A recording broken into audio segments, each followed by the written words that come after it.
Hello.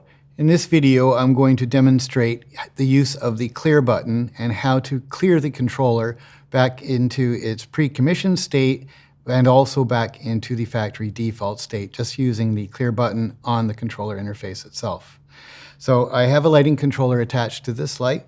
I have my switch here linked and my occupancy sensor to demonstrate control over the light. Now, in order to go back into the factory pre-commissioned state, I simply press and hold the clear button for 5 seconds, and the LEDs will be off and then they'll start blinking. At that point, I can release and the controller will go into its pre-commissioned state.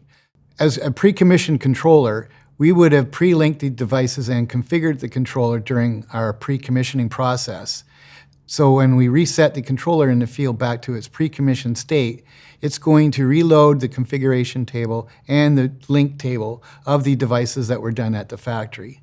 If you want to reset the controller back into the factory default state, you simply go through the same process again by pressing the button and wait for the LEDs to start blinking. Now they're blinking. I'm going to hold the button in now until those LEDs stop blinking and come on solid. So both red and green LEDs will come on solid, and it takes about 15 seconds. Then you release, and now the controller is in factory default state.